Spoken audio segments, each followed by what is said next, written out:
Good afternoon, my dear students. So আজকে আমরা last class পর্যন্ত পড়েছি হলো ক্যাপিটাল বাজেটিং নিয়ে। আজকের ক্লাসে আমরা দেখব হচ্ছে ক্যাপিটাল বাজেটিং এর একটা অন্যতম ইম্পর্টেন্ট জিনিস, যেটাকে আমরা বলি হলো cost of capital. So if you remember, আমাদের ক্যাপিটাল বাজেটিং এ দুটো অংশ ছিল, কস্ট অংশ ছিল এবং বেনিফিটের একটা অংশ ছিল। সো বেনিফিটটা আমরা ক্যাশ ফ্লো ফর্মে পেতাম, আর cost was basically a combination of our costs, like especially opportunity cost, and things like that. So discounting rate হিসেবে আমরা cost of capital ব্যবহার করতাম। So এই চ্যাপ্টারটা is a very important chapter because আপনারা ফাইন্যান্স ম্যানেজার হিসেবে যত কাজ করবেন জীবনে, আপনাদের এখানে ক্যাপিটাল রেইজিং অথবা ক্যাপিটাল ইউটিলাইজেশন কিছু না কিছুর সাথে আপনাকে সবসময় থাকতে হবেই, এবং যখনই এটা থাকতে হবে তখনই আপনাকে কস্ট নিয়েই ভাবতে হবে কম বেশি, বিকজ ক্যাপিটাল ইজ কস্টলি।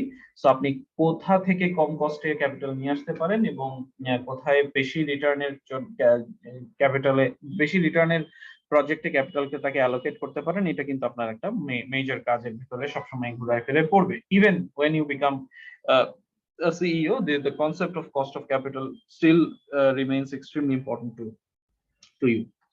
তো এখানে একটা খুব ইন্টারেস্টিং জিনিস আছে, যে এখানে যেটা বলার চেষ্টা করা হয়েছে, এই গল্পটা আমরা একটু দেখবো।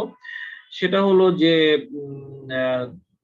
এখানে জনসন এন্ড জনসন নামে একটা কোম্পানির গল্প বলা হচ্ছে। সো কি হলো যে একটা কোম্পানি যারা কিনা একটা widely recognized consumer product company, হ্যাঁ, তাদের গ্লোবালি প্রচুর প্রোডাক্টস আছে, বিভিন্ন ক্যাটাগরিতে বিভিন্ন কনজিউমার প্রোডাক্টস, একদম ওভার দ্য কাউন্টার ড্রাগস থেকে শুরু করে, মানে যেটা ফার্মাসিতে গিয়ে কোনো প্রেসক্রিপশন ছাড়াই কিনে ফেলা যায়, এই ধরনের ড্রাগস থেকে শুরু করে বিউটি প্রোডাক্টস পর্যন্ত অনেক রকমের প্রোডাক্ট ওরা বিক্রি করে। Johnson and Johnson হচ্ছে only a handful of companies to increase its dividend payments to shareholders for 55 consecutive years. তারা 55, মানে পৃথিবীতে খুব কম কোম্পানি আছে যারা 55 বছর ধরে প্রতি বছর শেয়ার হোল্ডারদেরকে ডিভিডেন্ড বাড়াই যাচ্ছে, ইনক্রিজ করে দিচ্ছে।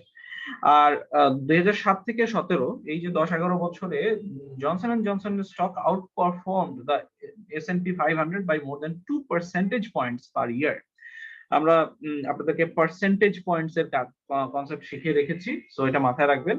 সো ওরা যেটা করছে, মানে ওরা 10-11 বছর ধরে S&P 500, যেটা আপনার মার্কেট ইন্ডেক্সের থেকে সেটাকে ওরা আউট পারফর্ম করে যাচ্ছে। মার্কেট যা রিটার্ন দেয় সেটার থেকে ওরা 2% সবসময় বেটার পারফর্ম করে ওদের স্টক। কোম্পানি আলটিমেটলি কি করে এখন, এগুলো তো ব্যাকগ্রাউন্ড স্টোরি, ভালো কথাবার্তা, মানে ভালো কথাবার্তার পারফরমেন্স নিয়ে কথা বলো, খুব বিলাভেড কোম্পানি, এই স্টক প্রাইস, স্টক পারফরমেন্স ভালো, অনেক বড়, এই সব ঠিক আছে। But what financial factors account for Johnson and Johnson's success? So ওরা একটা seekingalpha.com নামে খুবই প্রমিনেন্ট একটা ওয়েবসাইট আছে, ওরা অনেক রকমের অ্যানালাইসিস করে সেটার ভেতরে হঠাৎ করে বলার চেষ্টা করতেছে যে J&J generated after tax operating profits equal to almost 17% of the capital invested in the business. In other words, J&J managers used the money that stockholders and lenders invested in the company to generate a return of almost 17%. এটা হচ্ছে একটা ratio, এই রেশিওটার নাম আপনারা লিখে রাখতে পারেন। এই রেশিওটার নাম হচ্ছে ROIC। আমরা এতদিন যাদের রেশিও করেছি ROA, ROE, ওইটার সাথে এটাও অ্যাড করে রাখতে পারেন, return on invested capital. So সেইটা 17% এর একটা রিটার্ন অন ইনভেস্টমেন্ট ক্যাপিটাল পেয়েছে। So a rate of return that far exceeded investors' expectations. এই জায়গাটা ইম্পর্টেন্ট, এই জায়গাটা খেয়াল করেন। A rate of return that far exceeded investors' expectations. So এই এক্সপেকটেশন ওয়ার্ডটা হলো আমাদের জন্য ট্রিকি। ইনভেস্টরদের এক্সপেকটেশনের জায়গাটা ইজ ইম্পর্টেন্ট। কেন?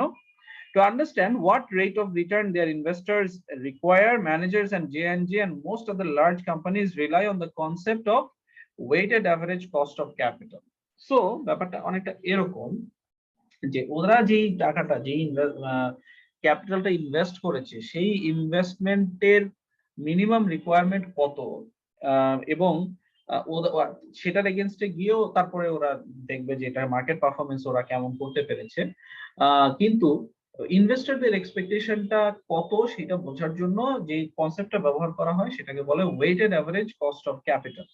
ওয়েটেড অ্যাভারেজ কেন, সেটার কারণ হলো এখানে মাল্টিপল সোর্সেস অফ ক্যাপিটালের কস্টকে তাদের রেসপেক্টিভ মার্কেট ভ্যালুর ওয়েট দ্বারা গুণ করে তারপরে যোগ করলে ওয়েটেড অ্যাভারেজ করে নিয়ে cost of capitalটাকে ক্যালকুলেট করা হয়। To calculate the WACC, managers must ascertain what returns their lenders and stockholders require and weight those returns based on the amount of debt and equity capital used by the fund. মাত্রই যেটা যে কথাটা বলেছি।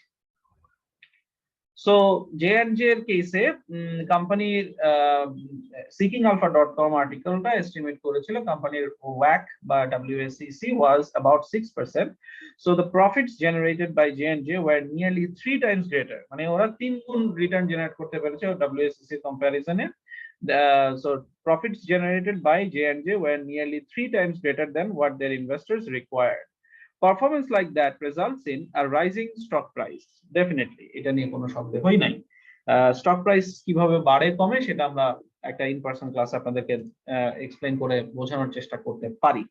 So এই ডেসক্রিপশনটা থেকে আমাদের main দুই তিনটা টেক অ্যাওয়ে আছে, যেই টেক অ্যাওয়েটা will help us embark on the journey of understanding more about the cost of capital. ইফরাদ কিছু একটা বলতে চাচ্ছিলেন অথবা জিজ্ঞেস করতে চাচ্ছিলেন, ইউ রেজড ইওর হ্যান্ড, এখন বলেন।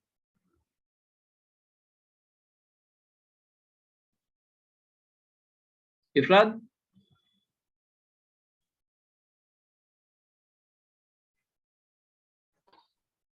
হ্যাঁ স্যার, আসসালামু আলাইকুম স্যার। স্যার আমার যেটা হচ্ছে যে স্যার চ্যাপ্টার 1 এর ব্যাপারে একটা প্রশ্ন ছিল স্যার, চ্যাপ্টার 1 নিয়ে।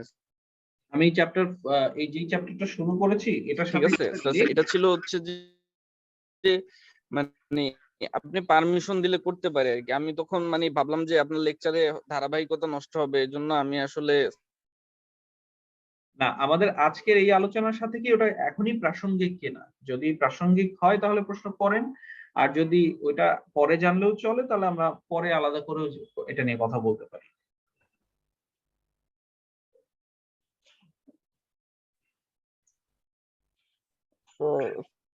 তাহলে আমি স্যার লেকচারের লাস্টে দিয়ে করব না স্যার। ওকে, তাহলে এই মানে হঠাৎ করে ফ্লো আমরা না থামাই। হ্যাঁ, সো জিনিসটা হলো এখানে খেয়াল করে দেখেন, এখানে দুই তিনটা ব্যাপার টেকে হয়ে আছে আমাদের জন্য। প্রথম কথা হলো যে ইনভেস্টররা যখন ক্যাপিটাল সাপ্লাই করে, ইনভেস্টরদের একটা মিনিমাম রিকোয়ার্ড মানে মিনিমাম একটা রিকোয়ারমেন্ট থাকে যে আমাকে এত পার্সেন্ট রিটার্ন দিতে হবে মিনিমাম। তো এই যে ইনভেস্টররা যখন ক্যাপিটাল সাপ্লাই করলো, ক্যাপিটাল সাপ্লায়াররা তো বিভিন্ন ক্যাটাগরির হয়। সো কিছু কিছু ক্যাটাগরির ক্যাপিটাল সাপ্লায়ারদের ব্যাপারে মোটামুটি একটা আইডিয়া করা যায়, বিকজ তারা এক্সপ্লিসিটলি মুখে বলে দেয় যে আমাকে মিনিমাম এই টাকাটা এই রকমের কস্ট দিতে হবে, এরকম টাকা দিতে হবে।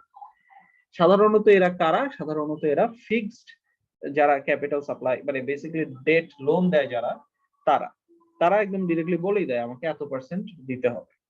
But then there are investors like equity investors যারা কিনা কোনো ক্লিয়ার কাট কথা বলে দেয় না, এটা আমাদেরকে বিভিন্ন মেথড ব্যবহার করে বের করে নিতে হয় যে আচ্ছা ইনভেস্টরদের রিকোয়ারমেন্ট মিনিমাম কেমন হতে পারে বা ইনভেস্টরদের মিনিমাম এক্সপেকটেশন কেমন হতে পারে। সো জিনিস এই চ্যাপ্টারটা নিয়ে আমরা কথা যেখানে বলবো এইটার সাথে এই আলোচনার সাথে রিলেটেড, সেটা হচ্ছে যে বিভিন্ন যে ক্যাপিটাল সাপ্লায়াররা আছে, বিভিন্ন যে ক্যাপিটাল সাপ্লায়াররা আছে এবং সেই প্রত্যেকটা ক্যাপিটালের কস্টটা আমরা কিভাবে ক্যালকুলেট করতে পারি, এইটাই হচ্ছে এই চ্যাপ্টারের মূল উপজীব্য বিষয়। সো ওভারভিউ দেই কস্ট অফ ক্যাপিটালের। কস্ট অফ ক্যাপিটাল জিনিসটা কি? কস্ট অফ ক্যাপিটাল মানে ক্যাপিটাল জিনিসটাই তো আসলে একটা লং টার্ম টাকা পয়সা আসলে যেটা আসে সেটাকে আমরা ক্যাপিটাল বলি। The cost of capital represents the firm's cost of financing and is the minimum rate of return that a project must earn to increase the firm's value. So আপনাদের মনে আছে চ্যাপ্টার 1 আমরা পড়েছি যে শেয়ার হোল্ডারদের wealth maximise করা basically আমাদের ফাইন্যান্সের এই ডিসিপ্লিনের গোল। তো বিশেষ করে কর্পোরেট ফাইন্যান্সে এখন ওটা করতে গেলে আমাদেরকে তো পজিটিভ এনপিভি প্রজেক্টস নিতে হয়, সেক্ষেত্রে তাহলে ভ্যালু ক্রিয়েট হয় এবং ভ্যালু ক্রিয়েট করার মাধ্যমে স্টক প্রাইসটা বাড়ে, স্টক প্রাইস বাড়লে আমার শেয়ার হোল্ডারদের ওয়েলথ ম্যাক্সিমাইজড হয়। তো এখন এই যে আমরা বলছি যে পজিটিভ এনপিভি প্রজেক্ট বলতে আমরা কি মিন করি? আমরা মিন করি যে আমার rate of return from the project will be such that আমার কস্ট অফ ক্যাপিটাল, আমার ক্যাপিটালটা কালেক্ট করতে, ফাইন্যান্স করতে যেই কস্টটা বিয়ার করতে হয়েছে তার থেকে আমি ওই প্রজেক্টটা নিয়ে যে রিটার্ন জেনারেট করছি সেটা ইজ হায়ার। এটাই হচ্ছে আমার idea of positive NPV. So তার মানে রেফারেন্স রেট হিসাবে, মিনিমাম ফ্লোর রেট হিসাবে, মিনিমাম এক্সপেকটেশন হিসাবে ব্যবহার করা হয় কাকে? Cost of ক্যাপিটালকে।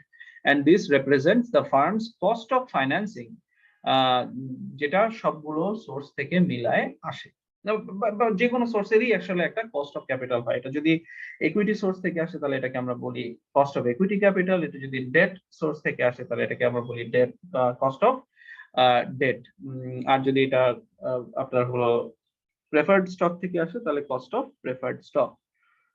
Okay, alright. So returns that investors require constitute the cost of capital that the firm must pay to investors. Investments that produce returns above the cost of capital will have positive NPVs and will increase the value of the firm because these investments are worth more than they cost. In contrast, projects with returns below the cost of capital will have negative NPVs and will decrease firm value. এটা বোঝাই যাচ্ছে। এখন cost of capital is an extremely important financial concept. এটা নিয়ে তো কোনো doubt নাই, because it acts as a major link between the firm's long-term investment decisions and the wealth of the firm's owners as determine the market value of their shares. একটু আগে যেটা বলেছি, positive NPV হলে share price বাড়বে, share price বাড়লে share হোল্ডারদের wealth maximised হবে। Managers use the cost of capital in a variety of ways, এটা জানা থাকা দরকার আমাদের। First, the cost of capital is usually the discount rate that managers apply to NPV calculations in deciding whether to undertake a particular investment. Already jana kotha eta amader. Second, as was highlighted in the chapter opener, managers use the cost of capital as a kind of benchmark against which they can judge their own performance. এটাও মোটামুটি আমরা তো দেখেই ফেলেছি যে cost of capital works like a benchmark. তার আগে cost of capital ultimately আপনার works as a discount rate in NPV calculations. To be specific, managers assess whether the returns they are earning on capital investments exceed or fall short of the firm's cost of capital. Pin number G used. Third, managers use the cost of capital to value entire companies as is necessary when a firm engages in mergers and acquisitions. Fair enough. এখন cost of capital K affect করে কারা, কোন factor গুলো? Many factors affect a firm's cost of capital, not the least of which is the ethical conduct of senior managers.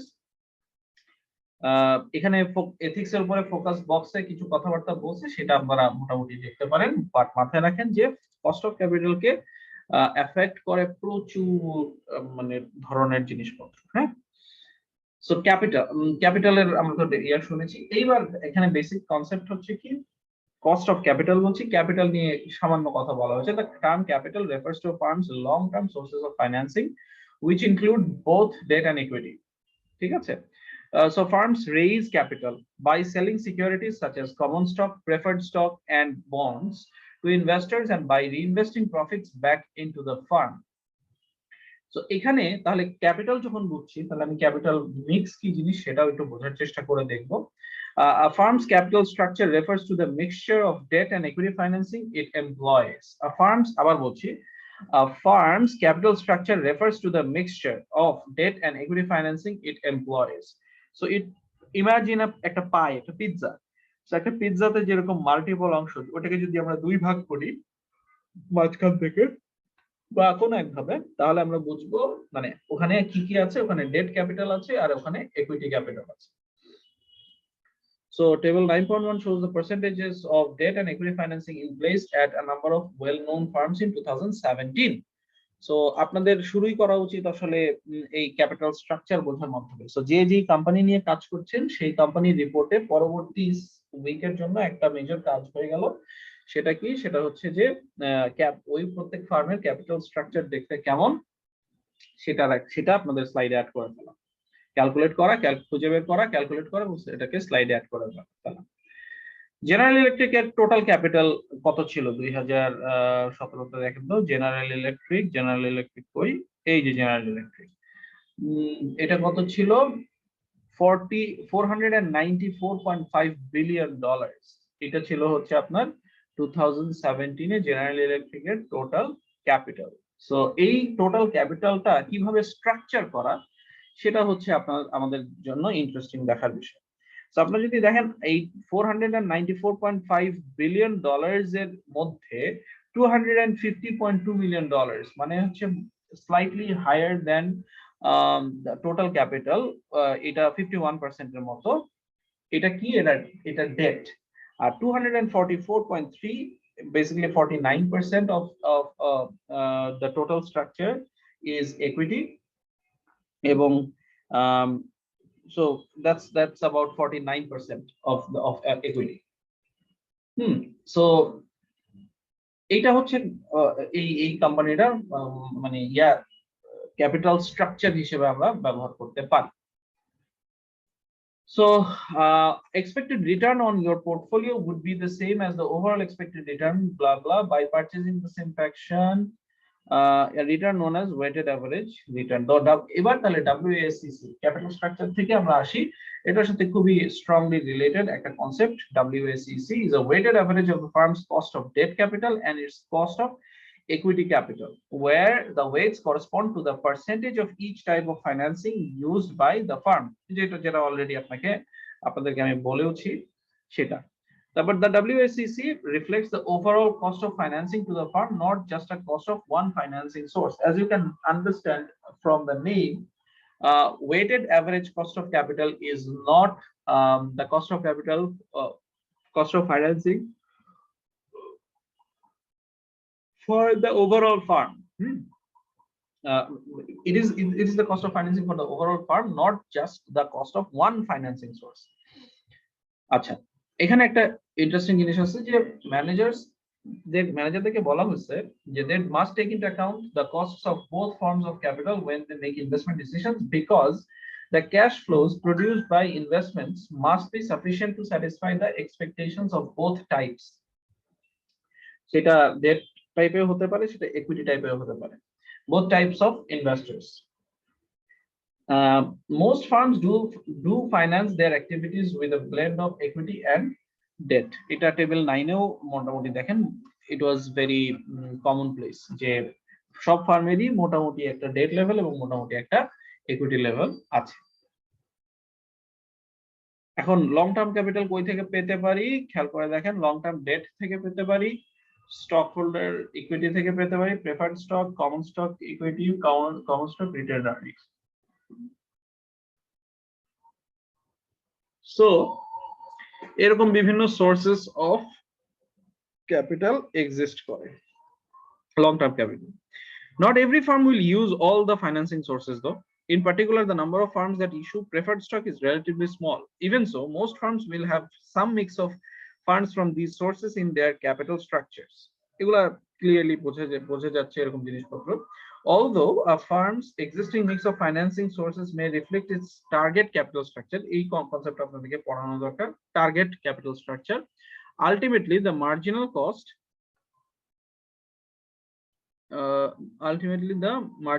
of capital necessary to raise the next marginal dollar of financing is more relevant for evaluating the firm's future investment opportunities. মানে ও last যেই টাকাটা নিয়ে আসছে, ফাইন্যান্সিংটা করেছে, সেইটার কত অংশ আসলে ডেট ফাইন্যান্স, কত অংশ ইকুইটি ফাইন্যান্স, এটা না জেনে কোনো মেজর ইনভেস্টরই হয়তো মানে করতে পারবে না। তো ওকে, এখন cost of long term debt. So আপনারা জানেন অলরেডি ক্যাপিটাল স্ট্রাকচারে ডেট থাকে এবং ক্যাপিটাল স্ট্রাকচারে ইকুইটি থাকে।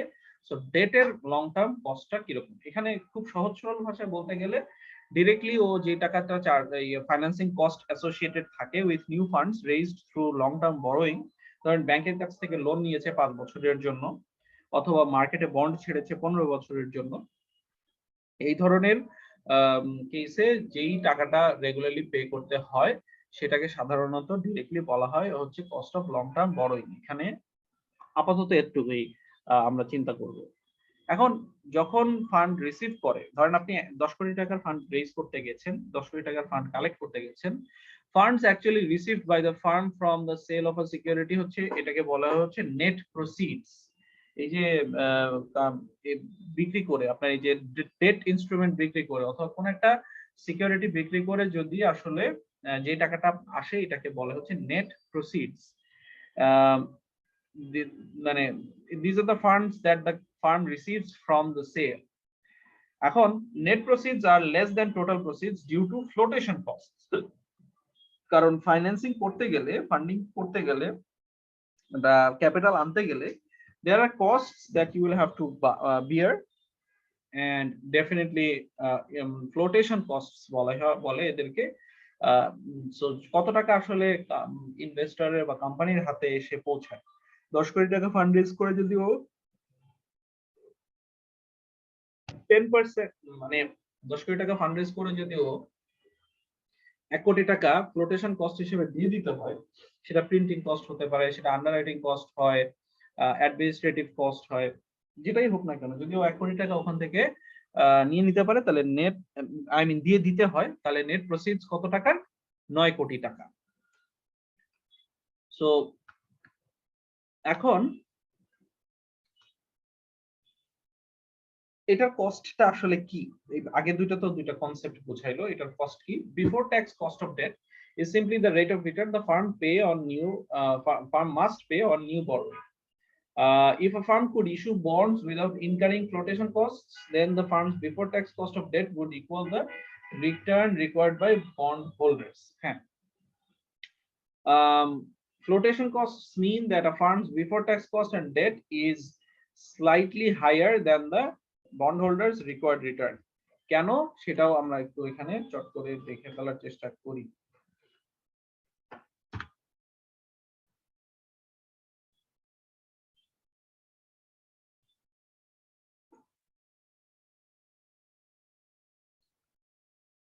তো ফ্লোটেশন কস্টস এর কাহিনী কি, সেটা হচ্ছে before tax cost of debt থেকে ফ্লোটেশন কস্ট বাদ দেওয়া হয়, বাদ দিয়ে বেসিক্যালি এটা বের করা হয়। এই কারণে before tax cost of debt and after tax cost of debt in the presence of flotation costs are not the same. এখন কিভাবে আমরা এই কোর্সে যে অ্যাপ্রোচটা নিচ্ছি, মানে কিভাবে আসলে বাস্তবে এটা ক্যালকুলেশন করব, বাস্তবে ডেটা ক্যালকুলেট এই পার্টটুকু আবার বলবেন স্যার প্লিজ। আপনি কি বাকিটা শুনতে পেয়েছেন? হ্যালো, বাকিরা কি আমার কথা শুনতে পাচ্ছেন? স্যার শুনতে পাচ্ছি। ইফরাত পরে একটু আবার কি বুঝতে পারেন বলেন তো?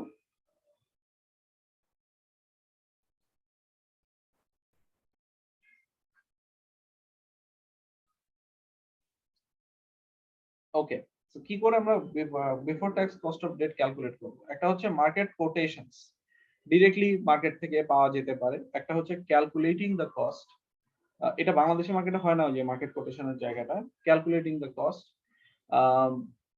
আলটিমেটলি কস্ট ক্যালকুলেশন করে নিতে পারে। এটা আমরা একটু দেখি, ওয়াইটিএম দিয়ে বোঝানোর চেষ্টা করা হচ্ছে, yield to market to maturity।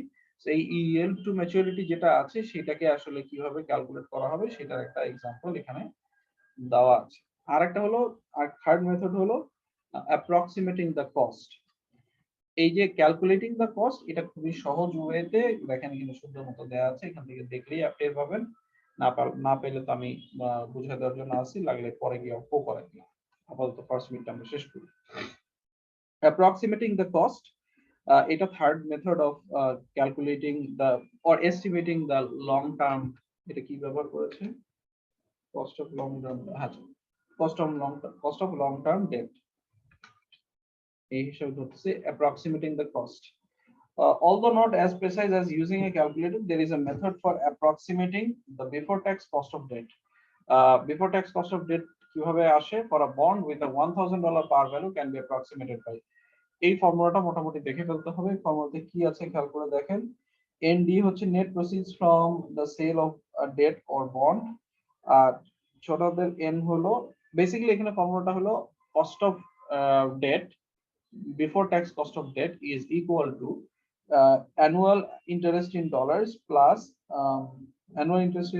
plus par value minus net proceeds from the sale of debt divided by number of years to the bond's maturity, আর নিচে হলো net proceeds from the sale of debt plus তোর আপনার হচ্ছে এখানে মানে par value divided by হচ্ছে 2। এটাকে cost ক্যালকুলেশনের কাজে ব্যবহার করা হয় লং টার্মের জন্য। এভারেজ কেন এগুলো? হ্যাঁ, এটাকে এভারেজ করা হচ্ছে যে যাতে করে আপনার এই যে প্রসিডসটা যেটা আসতেছে পার এটা কিন্তু পার বন্ড বেসিসে, সো এটাকে একটা এভারেজ করা হয়েছে সো দ্যাট আপনার এই অ্যাপ্রক্সিমেশনটা আরো বেটার হয়। আমরা এটা না করে কি করতে পারতাম? কস্ট বের করার জন্য হয় শুধু আমি নেট প্রসিডস ইউজ করলে ভালো হতো না? হ্যাঁ হ্যাঁ, আমি সেটা টাকা দিতে পারছি। জি আমি শুধু কি করতে পারতাম? আমি শুধু নেট প্রসিডস ব্যবহার করতে পারতাম, অথবা আমি শুধু পার ভ্যালু বের করতে ইউজ করতে পারতাম না? এই দুইটাকে নিয়ে আমি যদি পার ভ্যালু যেটা সেটা দিয়ে যদি ইউজ করতাম, আর যদি আমার এই এনডি যেটা অর্থাৎ net proceeds from the sale এটা যদি এই দুটার মধ্যে যদি গ্যাপটা বেশি থাকতো, ধরেন কথার কথা এটা 800 এটা 1000, তাহলে 1000 ইউজ করলে আমার এই পুরা জিনিসটা কস্ট মানে সিগনিফিকেন্টলি কম দেখাতো, কারণ ডিনোমিনেটরে আপনি একটা বড় অ্যামাউন্ট বসিয়ে রেখেছেন। এটা একটা ইস্যু হতো।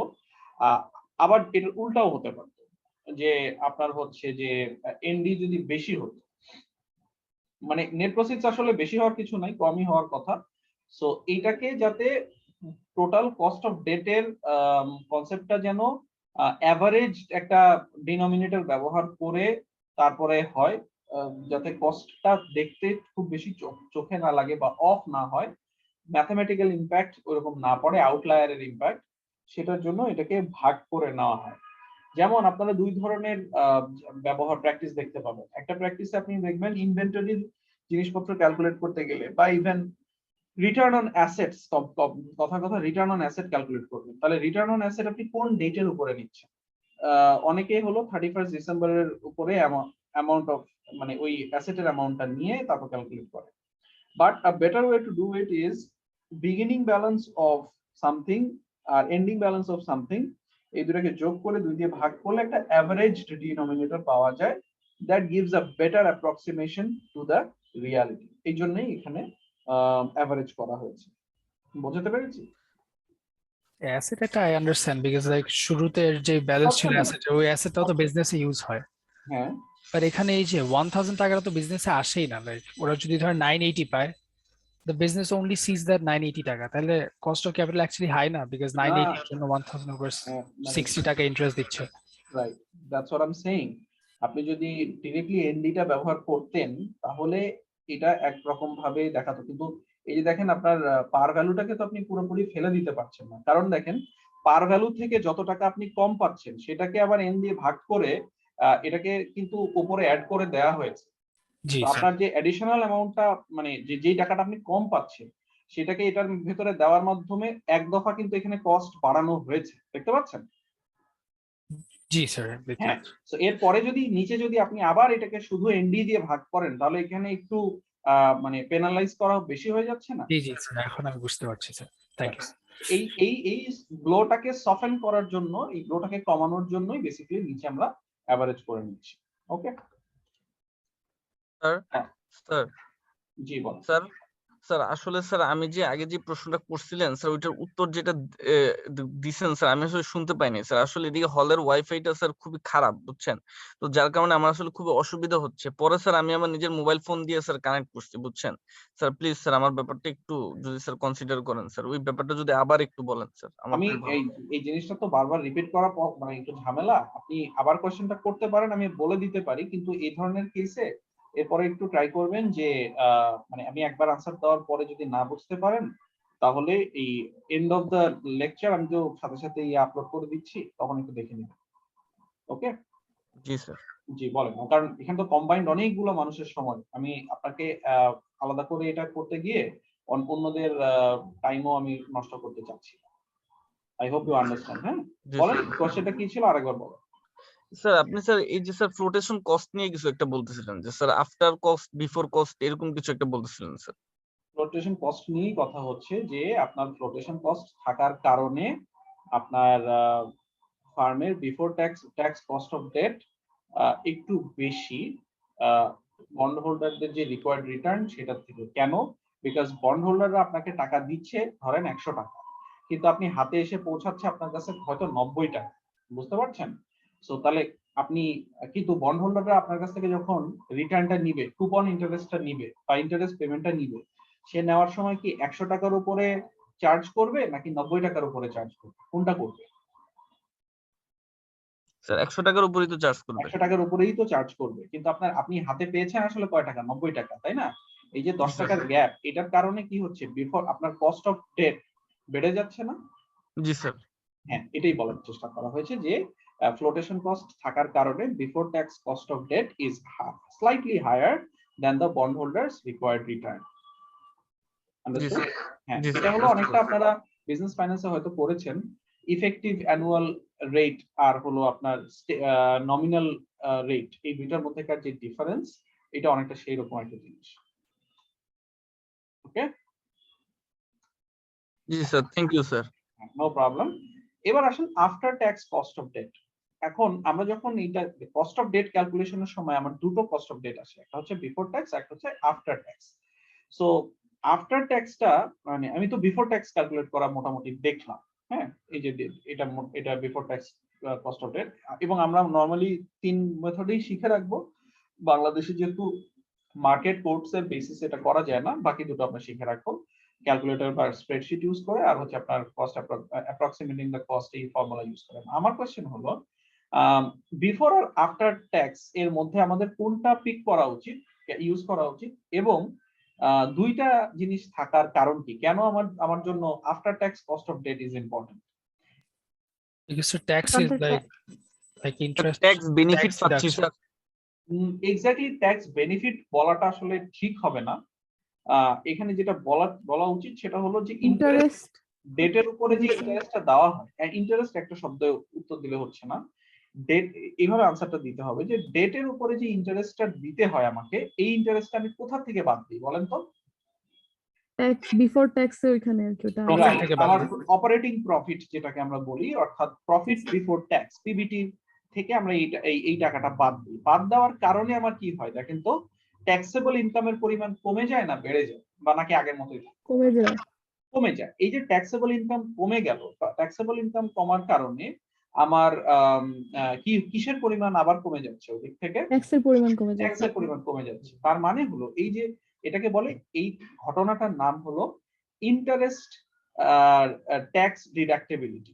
অর্থাৎ ইন্টারেস্ট এক্সপেন্সকে আমি এমন জায়গা থেকে মাইনাস করি, এমন একটা আইটেমে গিয়ে মাইনাস করি, আইটেমের পরে মাইনাস করি, সাবট্রাক্ট করি, যে এটা আমার ডিরেক্ট ট্যাক্স বার্ডেন কমানোতে কন্ট্রিবিউট করে, বিকজ ট্যাক্সেবল ইনকামের পরিমাণ এটা কমিয়ে দেয়।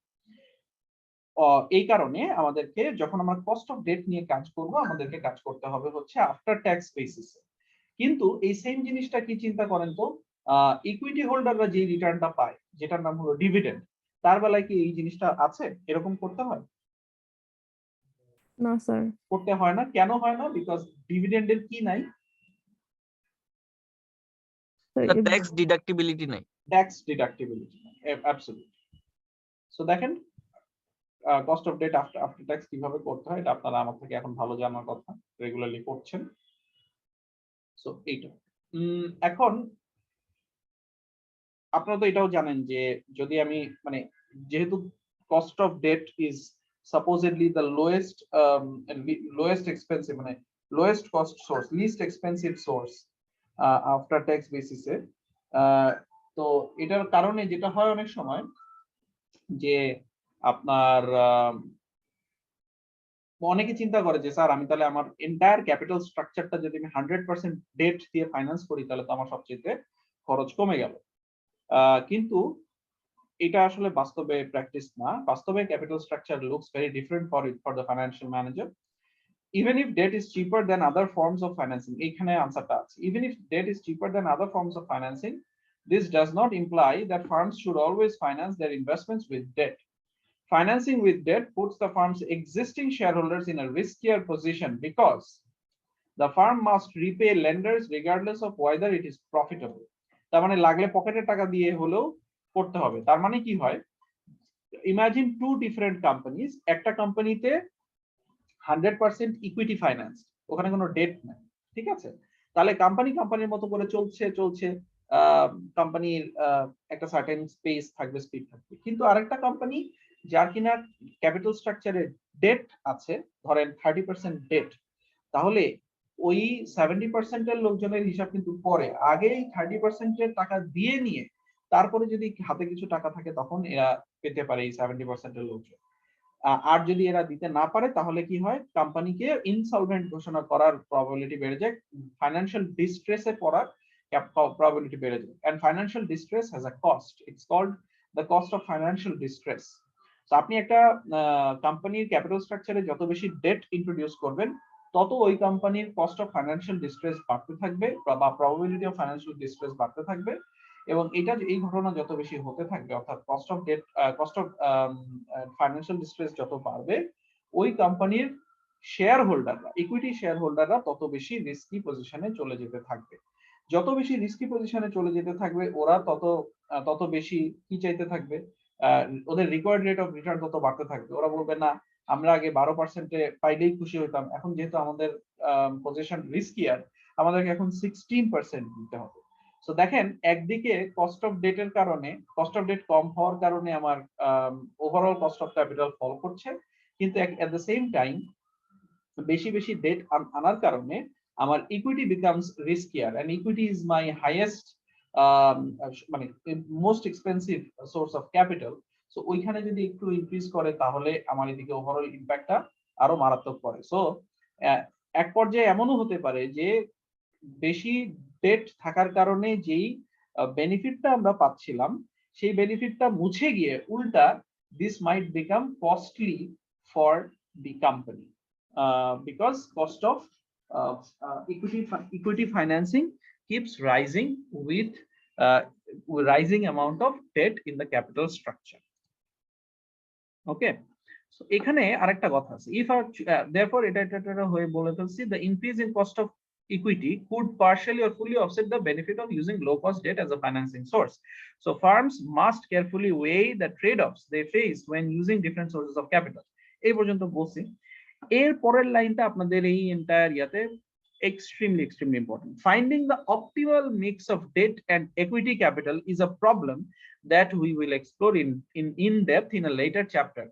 তার মানে ফাইন্যান্স ম্যানেজারদের একটা মেজর কাজ হলো তার ক্যাপিটাল স্ট্রাকচার দেখতে কেমন হবে, কোন টাইপের সোর্স থেকে কত percent of the capital will be supplied to the finance manager, to the company, সেইটা বের করা। দ্য অপটিমাল মিক্স মানে এমন পার্সেন্টেজ অফ ডেট এবং এমন পার্সেন্টেজ অফ ইকুইটি যেটা অপটিমাল হয়, অর্থাৎ কস্ট অফ ফাইন্যান্সিয়াল ডিস্ট্রেস যেই পর্যায়ে পর্যন্ত আপনার হলো সিগনিফিকেন্টলি ইনক্রিজ করে না, বা যেখান থেকে হয়তো উল্টা বেনিফিট কমা শুরু করে। ডিস্ট্রেসের এগেইনস্টে যে বেনিফিট আমার পাওয়ার কথা ছিল কস্ট অফ ডেট কম করার কারণে, সেটা কোন পয়েন্ট পর্যন্ত আসলে অপটিমাল, কোন পয়েন্টের বিয়ন্ডে গেলে ইট বিকামস প্রবলেম। এইটা হচ্ছে একটা মানে মেজর কাজ একটা ফাইন্যান্স ম্যানেজারের। এটার ব্যাপারে পরবর্তী আমরা আইদার একটা চ্যাপ্টারে অথবা একটা কোর্সে পড়ে ফেলব। তো স্যার এটা কিন্তু মনে হয় স্যার ক্যাপিটাল রেশনিং বলে, তাই না স্যার? যে যেভাবে না, কেন ক্যাপিটাল রেশনিং বলবে? আমরা কি ক্যাপিটাল রেশনিং এর ডিসকাশন করেছি না ক্লাসে? এই অন্যরা বলেন তো, ক্যাপিটাল রেশনিং নিয়ে আমরা কথা বলেছি না ক্যাপিটাল বাজেটিং এর আন্ডারে? জি স্যার। তো আমরা এই মাত্র যে কথাটা বললাম সেটা কি ক্যাপিটাল রেশনিং এর ডেফিনিশনের মধ্যে পড়ে বলে মনে হয়? না স্যার। ক্যাপিটাল রেশনিং কি ছিল বলেন তো? স্যার যে ক্যাপিটালের মানে ডিস্ট্রিবিউট করা টাইপ লাইক রাইট, মানে there is a systematic, মানে using a systematic plan to distribute or allocate the total amount of capital available for long term investments or for procuring long term assets, that is capital rationing. আর এইটা যেটা, এটাকে আমরা বলি হলো capital structure decision, finding the optimal capital structure. এটাকে আরো একটা নামে ডাকা হয় মানে মানে এটাতে এখানে আরেকটা কনসেপ্ট আছে ইনফ্যাক্ট, এই যে অপটিমাল ডেট ইকুইটি মিক্স, এটাকে বলা হয় হচ্ছে এটা অনেক কোম্পানি অনেক সময় একটা টার্গেট বানায় রাখে যে আমরা এইরকম টার্গেটে লঙ্গার টার্মে এইরকম একটা রেশিওতে লঙ্গার টার্মে আমাদের ক্যাপিটাল স্ট্রাকচারকে সাজাতে চাই, এটাকে বলে টার্গেট ক্যাপিটাল স্ট্রাকচার। সো দুইটা কনসেপ্ট এখানে, একটা হচ্ছে অপটিমাল ক্যাপিটাল স্ট্রাকচার আর একটা হচ্ছে target capital structure. There are times যখন এই দুইটা কনসেপ্ট সেম, এই দুইটা point same, and there are times যখন এই দুইটা পয়েন্ট সেম না, বাট মানে ডিফারেন্টলি, মানে দুইটা অপটিমালের রেশিও একরকম আর টার্গেটের রেশিও আরেক রকম, এরকমও scenario com.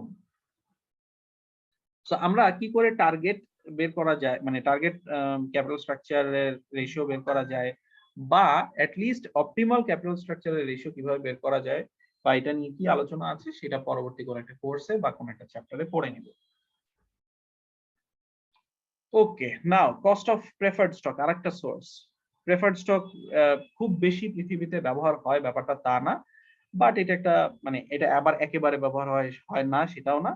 It gives preferred stockholders the right to receive dividends before the firm can distribute any earnings to common stakeholders. So আপনারা জানেন already preferred stock is a hybrid stock because it has both the characteristics of a debt security and an equity security. So এটার জন্য cost of preferred স্টককে আলাদা করে দেখা হয়। Cost of preferred স্টকের ক্যালকুলেশন কিরকম? কস্ট ক্যালকুলেশনটা আপনার যে প্রেফার্ড ডিভিডেন্ডটা আছে, so the cost of preferred stock RP is the ratio of the preferred stock dividend to the firm's net proceeds from the sale of the preferred stock. Net proceeds এটা মাথায় রাখবেন। এর আগে আমরা ডেটের সময় কিন্তু নেট প্রসিডস নিয়ে কাজ করেছিলাম, এখানেও আমাদেরকে নেট প্রসিডস নিয়ে কাজ করতে হবে। এখন এই ফ্লোটেশন কস্টের কারণে নেট প্রসিডস কম হয়ে যাবে। কম হয়ে গেলে ওভারঅল আপনি দেখতে পাবেন যে আপনার কস্ট অফ প্রেফার্ড স্টকটা যদি ফ্লোটেশন কস্ট না থাকতো তাহলে তার থেকে বেশি দেখাচ্ছে। So RP is equal to DP অর্থাৎ preferred stock dividend divided by NP, অথবা এটাকে বলা হয় হচ্ছে net proceeds from the sale of preferred stock. এখানে একটা রানিং অঙ্ক দেওয়া আছে, এটা একটু দেখে নিন। এটা যোগ বিয়োগ গুণ ভাগের খেলা, হাতি ঘোড়া কিছুই না। আচ্ছা, কমন স্টক ইকুইটির কস্ট বের করাটা এখন পর্যন্ত মোটামুটি একটা চ্যালেঞ্জিং টাস্ক। বিভিন্ন সময়ে বিভিন্ন মানুষজন, বিভিন্ন রিসার্চার, বিভিন্ন ভালো ভালো লোকজন তারা প্রচুর রিসার্চ করে অনেক রকমের মডেল সাজেস্ট করেছে, because cost of debt is a concept যেটা directly observable. It is said to be directly observable. কেন? ইউ নো যে আপনার কাছ থেকে ব্যাংক কত টাকা রেটে, মানে কি পরিমাণে ইন্টারেস্ট রেটে আপনাকে ব্যাংক টাকাটা দিয়েছে, so you can observe the rate directly. আবার যদি প্রেফার্ড স্টক হয়, প্রেফার্ড স্টকের বেলায় প্রেফার্ড স্টকের ডকুমেন্টেশনেই লেখা থাকে যে এটাতে প্রেফার্ড ডিভিডেন্ডের পার্সেন্টেজ কিরকম, সো এটাও is also directly observable. Net proceeds from the sale of either bond or debt instruments or preferred stock instruments, এগুলো কিন্তু ডিরেক্টলি অবজারভেবল। আপনি চাইলেই এই ডেটাটা পেতে পারবেন আপনি যদি ওটা এখানে কাজ করেন। বাট কমন স্টক ইকুইটি কিন্তু ডিরেক্টলি ওইরকম ব্যাপার না। এখানে দেয়ার আর থিংস যেগুলা কিনা কি আসলে ডিরেক্টলি অবজারভেবল না। তখন you have to take an indirect route to find out the common stock ইকুইটির কস্ট। অনেক মেথড আসছে, তার মধ্যে দুইটা মেথড আপনাদের বইতে করিয়েছে, আমিও আপনাদেরকে এই দুটো মেথডই করাবো। সেটা হচ্ছে কনস্ট্যান্ট গ্রোথ ভ্যালুয়েশন বা গর্ডন গ্রোথ মডেল, মানে এটাকে জিজিএম বলা হয় অনেক সময়। এখানে আলটিমেটলি কস্ট অফ ক্যাপিটালটাকে কিভাবে বের করা হয়েছে দেখেন, RS ইজ ইকুয়াল টু, এই যে দেখেন B1/P0, এটাকে বলা হয় ডিভিডেন্ড ইল্ড। অর্থাৎ যেই টাকায় একজন ইনভেস্টর ওই স্টকটা কিনছে, সেই স্টক মানে এই যে দেখেন P0 হচ্ছে current value of count stock. So এই মুহূর্তে মার্কেটে যেই টাকায় যেই দামে এই স্টকটা ট্রেডেড হচ্ছে, সেই টাকায় যদি ধরেন আপনি আজকে কিনেছেন, অলরাইট। সো এটা যদি আপনি এখন কিনে থাকেন, আপনি 1 বছর পরে যদি ডিভিডেন্ড পান, তাহলে কি হচ্ছে, আপনি একটা রিটার্ন পেলেন না, এই রিটার্নটাকে বলি আমরা ডিভিডেন্ড ইল্ড। অর্থাৎ যেইটা মানে dividend against the amount of money you paid to get access to that dividend. আর আরেকটা অংশ হচ্ছে দেখেন জি, এই জিটা হচ্ছে growth in stock price. Constant rate of growth in dividends, মানে স্টক প্রাইস বলতে আমরা আসলে এখানে ডিভিডেন্ডকেও প্রক্সি হিসেবে ব্যবহার করতে পারি। Constant rate of growth in ডিভিডেন্ডস, তার মানে দেখেন কারেন্ট ইয়ারে 1 বছরের মধ্যে আমি কি ডিভিডেন্ড পাবো, প্লাস কনস্ট্যান্টলি এই কোম্পানি থেকে পাওয়া ডিভিডেন্ড গুলা কি রেটে গ্রো করতে থাকবে। এইটা দুইটার কম্বিনেশন হচ্ছে কস্ট অফ কমন স্টক। যেমন রিটার্নের যে কোনো রিটার্ন ক্যালকুলেট করতে গেলে দুই ধরনের দুইটা কম্পোনেন্ট থাকে। একটাকে বলি হচ্ছে আমরা ডিভিডেন্ড ইল্ড, আর একটাকে বলি হলো আমরা capital gains yield. Capital gain আবার ইনডিরেক্টলি কিভাবে হয়, যে মানে ক্যাপিটাল গেইন মানে কি, যে ফিউচারে যত ক্যাশ ইনফ্লো ওই কোম্পানির স্টক করাবে, সেই ইনফ্লোটা গুলাকে মানে আপনার হলো ডিসকাউন্ট করে, ইনফ্লো গুলাকে ইনফ্লো গুলো থেকে আপনি যেই টাকা ডিভিডেন্ড দিবেন সেই জিনিসগুলোকে ডিসকাউন্ট করে একটা ফিগারে নিয়ে আসে। এইটাই হচ্ছে আপনার ক্যাপিটাল গেইন বা কারেন্ট স্টক প্রাইসের ডিটারমিনেশন টেকনিক কিন্তু এরকম। সো দ্য পয়েন্ট ইজ, ওই রিটার্নে যেরকম দুটো কম্পোনেন্ট আছে, ডিভিডেন্ড ইল্ড আর হচ্ছে ক্যাপিটাল গেইনস ইল্ড, এখানেও কস্ট অফ ক্যাপিটালকে দুইটা অংশে ভাঙা হয়েছে। সেটা হচ্ছে dividend yield for 1 year plus constant rate of growth in that dividends. সো এইটা হচ্ছে আপনার কস্ট অফ জিজিএম মডেল ব্যবহার করে কস্ট অফ ইকুইটির calculation. Now let us go to the second option, second type. সেটা কি, CAPM, Capital Asset Pricing Model. So Capital Asset Pricing Model কি describe করে? It describes the relationship between the required or expected return on some asset. আমি আগেও বলেছি required expected এগুলা হলো interchangeably ব্যবহার করা হবে, এটা খেয়াল রাখবেন, কোনো জায়গায় কনফিউশন লাগলে আমাকে জিজ্ঞেস করবেন। So CAPM describes the relationship between the required or expected return on some asset and the non-diversifiable risk of the asset as measured by the beta coefficient. GGM বা গর্ডন গ্রোথ মডেলে আমরা কোনো রিস্কিনেস মানে ওই অর্থে সিস্টেম্যাটিক আনসিস্টেম্যাটিক কোন ধরনের risky কিন্তু আসলে আমরা কনসিডার করি নাই। That was purely based on dividend, based on current share price and based on an assumption যে এই ডিভিডেন্ড গুলা সারা জীবন ধরে কি রেটে গ্রো করতে পারে। And that's why this rate is taken to be really really really tiny, really small. কিন্তু এবং ওখানে তার মানে কি নাই, রিস্ক নিয়ে কোনো কনসিডারেশন দেওয়াই হয় না। এই জিনিসটাই সলভ করার জন্য আসলে কি ক্যাপিটাল অ্যাসেট প্রাইসিং মডেল, যেখানে আপনার হলো relationship between the required or expected return on some asset and the non diversifiable risk of the asset as measured by the beta coefficient. এটা হচ্ছে আপনার সিএপিএম এর মেইন ধারণাটা। সিএপিএম এর কি বলে ফর্মুলা অলরেডি আপনাদের জানার কথা, এটা নিয়ে আমি খুব বেশি সময় নষ্ট করতে চাচ্ছি না। কস্ট অফ রিটেন আর্নিংস শুধু জেনে রাখেন, কস্ট অফ স্টক যা, কস্ট অফ কমন ইকুইটি যা, কস্ট অফ রিটেন আর্নিংস ও তা, because retained earnings is a part of your কি বলা যায় equity calculation. So equity overall required rate of return on equity যা আসে সেটাই হচ্ছে তো কোম্পানির জন্য কস্ট, এবং কস্ট অফ ইকুইটি ফাইন্যান্সিং যা, কস্ট অফ রিটেন আর্নিংস ও সেম বলে ধরে নেওয়া হয়। বলেন ইফরাদ, এবার কি কোশ্চেন করবেন? স্যার ক্যাপিটাল অ্যাসেট প্রাইসিং মডেলটা একটু আবার একটু বলবেন স্যার। অবশ্যই বলবো, কেন বলবো না। ক্যাপিটাল অ্যাসেট প্রাইসিং মানে প্রাইসিং মডেল মানে হচ্ছে, জিনিসটা কি আগে সেটা বোঝার চেষ্টা করি। নাম থেকে আসি, মুখস্থ না করি, শুধু নাম থেকে আসি। কি বলছে? আমার একটা ক্যাপিটাল অ্যাসেট আছে, ক্যাপিটাল অ্যাসেট, ওকে, বা আমি ক্যাপিটাল নিয়ে আসছি, নিয়ে এসে আমি ওখান থেকে একটা অ্যাসেট পারচেজ করেছি, যেটা আমার একটা কথার কথা লং টার্ম অ্যাসেট। সেখান থেকে আমার এক্সপেকটেশন কি? আমি একটা রিটার্ন পাবো।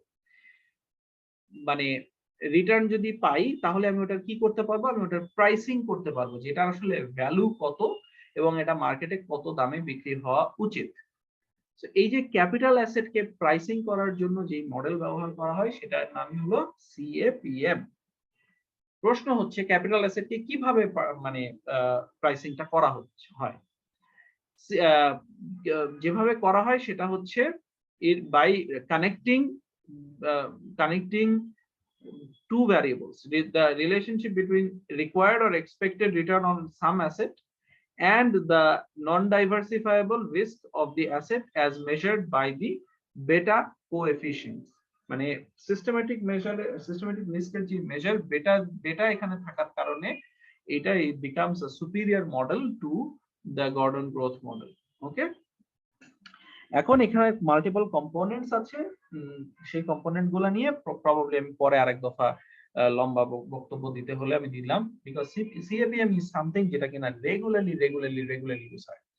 আপনাদের আজকের ক্লাসের উপর ভিত্তি করে যেই কাজ এক্সেল বা স্লাইডে আপনি কাজ করতে যাবেন, তখন এই যে এই ক্যালকুলেশন গুলো তো করতে হবে, কোথা থেকে ডেটা পাবেন এই কলটা আপনারা একটু নিবেন। আমি না পেলে আমি বলে দিব, বাট আমি চাই এই যে ধরেন RI মানে RJ যেটা, অর্থাৎ risk free expected rate of return on the capital asset from the capital asset, সেটা হচ্ছে RJ।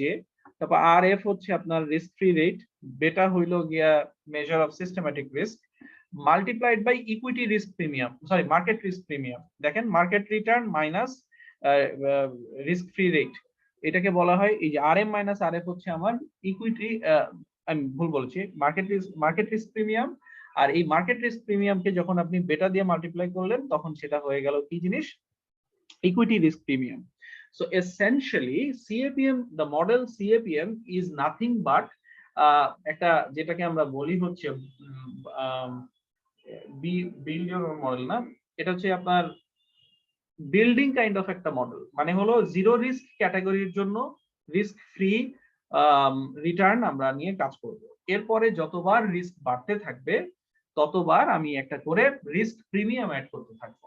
তো খেয়াল করে দেখেন RF মানে কি? জিরো রিস্ক প্লাস আমার এখানে রিস্ক প্রিমিয়াম নিতে হবে। এখানে কোন রিস্ক প্রিমিয়াম নিয়ে আমরা কাজ করছি, কোন ফ্যাক্টরটা নিয়ে আমরা ইন্টারেস্টেড, সেটা হচ্ছে the risk related to the market itself. এই জন্য এটাকে RM মাইনাস RF করা হয়েছে, যাতে এখান থেকে মার্কেট রিস্ক প্রিমিয়াম পাওয়া যায়। সেটাকে মাল্টিপ্লাই করা হয়েছে কি দিয়ে? বেটা দিয়ে, the measure of systematic risk. এ পর্যন্ত ক্লিয়ার সবার কাছে? স্যার একটা ব্যাপার স্যার, এই যে স্যার বেটা ক্যালকুলেশনটা কিন্তু স্যার আমাদের বিজনেস ফাইন্যান্স কোর্সে পড়ায় নাই স্যার। আমি পড়িয়ে দেব, কোনো সমস্যা নাই। আপনাদেরকে দুই ভাবে পড়াবো, একটা হলো আপনার ফর্মুলা ব্যবহার করে কি করে বেটা ক্যালকুলেট করতে হয় সেটা, প্লাস আবার এটা স্প্রেডশিটে কিভাবে ইউজ করতে হয় সেটাও। এখন দেখেন এখানে একটা ব্যাপার আছে, আমি যদি 6 মাসের সেমেস্টার পেতাম এবং আনইন্টারাপ্টেড ক্লাসেস পেতাম, আমি একটা স্টাইলে পড়াতাম। এখন যেহেতু সেটা হচ্ছে না এবং খুবই কনফিউজিং, কোনোদিন মানে ধরেন কালকে রাত পর্যন্ত আমার প্রিপারেশন ছিল, আজকে আপনাদেরকে ফাইনালি আমি ইন পার্সন ক্লাসে পাবো, পেলে আমি অনেক কিছু বোর্ডে করাবো বা দেখাতে পারবো। অনলাইনে আবার সেটা চেঞ্জ হয়ে যাওয়াতে আর হচ্ছে না। সো মাই পয়েন্ট ইজ, আপনারা যদি আসলে এই কোর্সের ফাউন্ডেশন ঠিক রাখতে চান বা করতে চান, শুধুমাত্র ইয়া পাওয়ার জন্য না পড়ে, CGPA পাওয়ার জন্য না পড়ে, তাহলে আমি বলবো যে এই ভিতরে যে প্র্যাকটিস গুলো আছে এই প্র্যাকটিস গুলোকে রেগুলারলি করতে থাকেন। That is way more important than anything else. Okay hello sir. Sir, শুধু রিস্ক প্রিমিয়াম বললে কি আমরা বেটা ইনটু RM মাইনাস RF বুঝবো না? শুধু রিস্ক প্রিমিয়াম আপনাকে কেউ জিজ্ঞেস করবে না। যদি আপনি ইকুইটি রিস্ক প্রিমিয়াম বলেন তাহলে beta multiplied by RM minus RF। আর শুধু রিস্ক প্রিমিয়াম তো 100 ক্যাটাগরি রিস্ক প্রিমিয়াম হতে পারে। আমরা জাস্ট এর মধ্যে মাত্র 2টা ক্যাটাগরি রিস্ক প্রিমিয়াম নিয়ে কথা বললাম এইখানটায়। কি? এক নাম্বারটা হলো মার্কেট রিস্ক প্রিমিয়াম, মানে রিস্ক প্রিমিয়াম যেটা কখন দেয় মানুষ, যখন মার্কেট, মানে খেয়াল করে দেখেন RM মাইনাস RF মানে কি? রিস্ক ফ্রি রেটের উপরে একটা মার্কেট কতটুকু রিটার্ন জেনারেট করছে। মানে 5% যদি আমার রিস্ক ফ্রি রেট হয় আর মার্কেট যদি হয় 12% RM, তার মানে মার্কেট 7% এক্সট্রা রিটার্ন জেনারেট করেছে, রাইট? এই যে এক্সট্রা রিটার্নটা জেনারেট করেছে সেটার জন্য যে প্রিমিয়ামটা, সেই প্রিমিয়ামটার নাম হলো market risk premium, calculated as RM minus RF। এখন এইটুকু জিনিসকে যদি আমি আসলে বেটা দিয়ে মাল্টিপ্লাই করি তাহলে দ্যাট বিকামস হচ্ছে আপনার ইকুইটি রিস্ক প্রিমিয়াম। ঠিক আছে?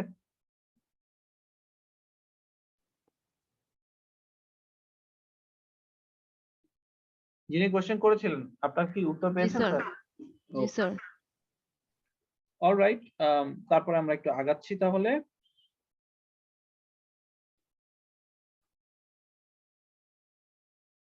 কস্ট অফ রিটেইনড আর্নিংস এটাও আমরা অলরেডি বলে ফেলেছি।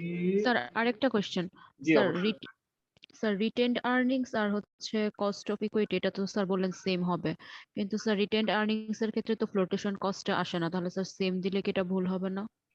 সেম দিলে এখানে অ্যাসাম্পশন করে নেওয়া হয়েছে যে আপনার মানে ইয়াটা ফ্লোটেশন কস্টের ঝামেলাটা এখানে রাখা হয়নি। আমরা তাহলে এই প্যারাগ্রাফটা পড়ি তাহলে মানে এই লাস্টের ইয়াটা দেখেন, it is not necessary to adjust the cost of retained earnings for flotation costs because কেন? By retaining earnings the firm raises equity capital without incurring these costs, তাই না? তো আলটিমেটলি কি হতো, আপনি যদি এটাকে রিটেইন না করতেন আপনি তো ডিভিডেন্ড হিসেবে হয়তো দিয়ে দিতে পারতেন।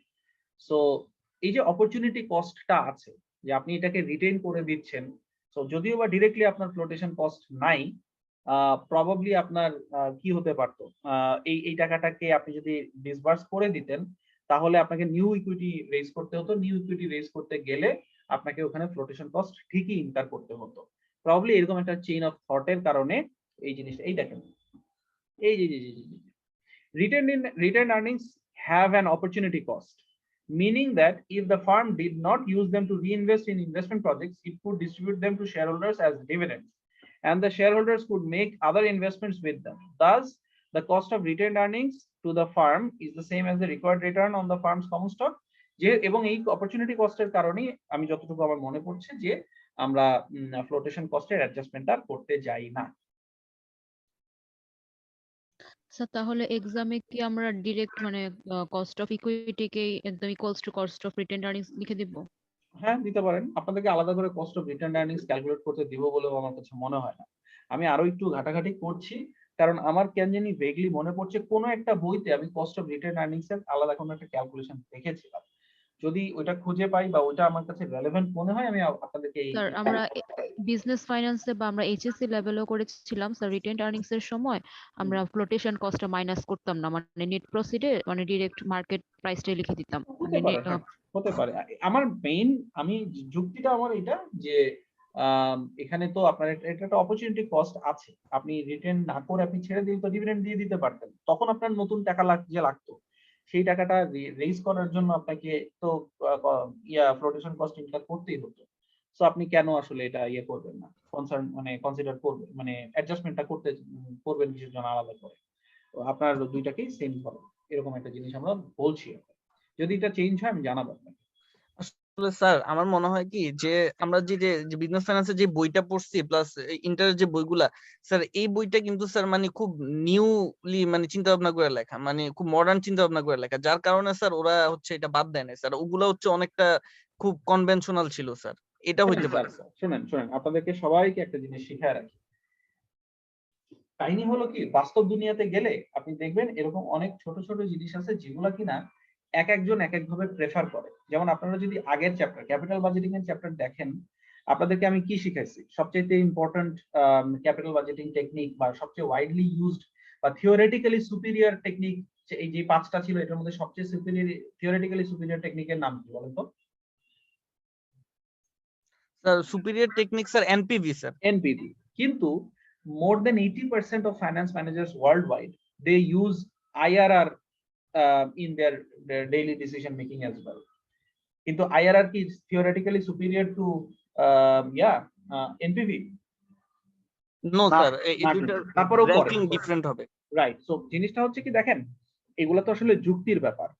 হতেই পারে আপনি এমন একটা ফার্মে কাজ করছেন যেই ফার্মে আপনি অ্যাডজাস্টমেন্টটা দেওয়ার এই ব্যাপারে সবাই এগ্রিড যে এখানে একটা অ্যাডজাস্টমেন্ট দিতে হবে। আবার আপনি এমন ফার্মে কাজ করতে পারেন যেখানে অ্যাডজাস্টমেন্টটা দিতে হবে না। আমি আপনাদেরকে দুইটা পসিবিলিটির সাথে ওপেন করায় রাখতেছি, কারণ রেফারেন্স পয়েন্ট দুইটার বেলাতেই আছে।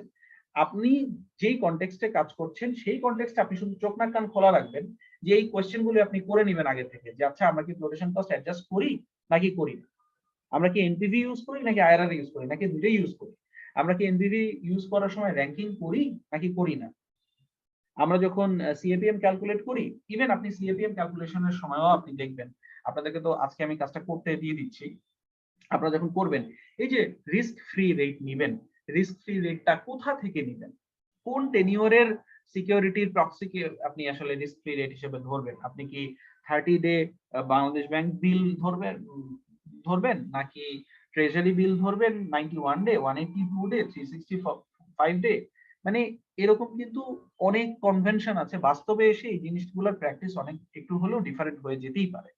So keep an open mind about it. এবং এই কারণে দেখেন আমি কোনো কিছু ডিসকার্ড করে দিচ্ছি না। আমি কি বলতেছি, আমি বলছি এটা অন্য আরেক জায়গায় অন্যভাবে দেখে থাকতেও পারি, আমি একটু পড়ে দেখি আমার কাছে আমি এটার ব্যাপারে কনভিন্স হতে পারি কিনা। বুঝতে পারছেন, ফাইন্যান্সের দুনিয়া একেবারে এরকম, কনটেক্সট খুবই কনটেক্সট স্পেসিফিক, এটা খেয়াল রাখতে হবে। Okay, finally weighted average cost of capital. এটা আসলে আপনাদেরকে কি আর বোঝাবো, নতুন করে বোঝানোর কিছু নাই, আপনারা বুঝতেই পারছেন যে ওয়েটটা বের করতে হবে, সেটার সাথে মাল্টিপ্লাই করবো আমরা একটা সার্টেন জিনিস, কস্ট অফ ডেট বা যেই সোর্স থেকে আমি আসলে ক্যাপিটালটা নিয়ে থাকি, এবং তারপরে সবগুলো সোর্সের কস্ট এরকম ওয়েট দিয়ে মাল্টিপ্লাই করা কস্ট অফ ফাইন্যান্সিং, সেগুলা সবগুলোকে এক জায়গায় যোগ করে দিলে আমি WACC পেয়ে যাব। সো এই আর কি, মোটামুটি আমাদের একটা জিনিস মাথায় রাখবো, ক্যাপিটাল স্ট্রাকচারের যে ওয়েটেজ আমরা নিব, এটা যদি মানে এটা আমাদেরকে প্রথম চেষ্টা করতে হবে এই ওয়েটটা ক্যালকুলেশনের সময় যে ভ্যালু নিয়ে কাজ করব আমরা, ভ্যালুটা মার্কেট ভ্যালু হওয়া উচিত। আর দ্বিতীয়ত যদি আমরা মার্কেট ভ্যালু কোনোভাবে পেতে না পারি, তাহলে কেবলমাত্র আমরা বুক ভ্যালুর দিকে আগাবো। তো আপনাদেরকে যখনই আপনারা এগুলো নিয়ে বাস্তবে কাজ করতে যাবেন, আপনারা চেষ্টা করবেন আগে মার্কেট ভ্যালু ইউজ করতে, মার্কেট ভ্যালু পাওয়ার পরে যদি না পান তাহলে বুক ভ্যালু নিয়ে কাজ করবেন। আর যদি একটা অঙ্কে দেওয়া থাকে আপনাদের বুক ভ্যালু মার্কেট ভ্যালু দুইটাই, তাহলে কোনটা নিয়ে কাজ করব আমরা? Sir market value. চোখ বন্ধ করে market value. Sir cost of debt বের করতেও কি তাহলে মার্কেট ভ্যালু ইউজ করব?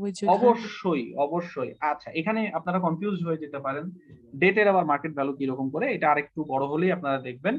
ডেট বলতে আমরা কিন্তু আসলে ব্যাংকের কাছ থেকে নেওয়া লোন মিন করি না। ডেট বলতে আমরা মিন করি পাবলিক মার্কেটে বন্ড ছেড়ে যে ডেটটা কালেক্ট করা হয় সেটা।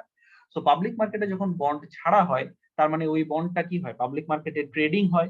পাবলিক মার্কেটে যখন এটা ট্রেডিং হয়, তখন মার্কেট ইন্টারেস্ট রেটের ওঠানামার সাপেক্ষে সেই বন্ডের প্রাইস কি হয়, কম বেশি হয় না বলেন তো মার্কেটের ভ্যালু? জি স্যার। তো তখন আপনাকে মার্কেট ভ্যালুটাই নিতে হবে। ঠিক আছে, থ্যাংক ইউ স্যার। ঠিক আছে, no problem, thank you. So আজকে আমরা এখানেই শেষ করব। আপনাদের মিডে এই চ্যাপ্টার পর্যন্ত থাকবে। সো আপনাদের সাথে মিড মনে হয় আমার সাথে কত 1 তারিখের দিকে। স্যার এই চ্যাপ্টারটাও দিবেন স্যার? হ্যাঁ, এই চ্যাপ্টারটা কিন্তু স্যার এই চ্যাপ্টারটা দিয়েন না স্যার, প্লিজ স্যার। স্যার ওইটাই দেন।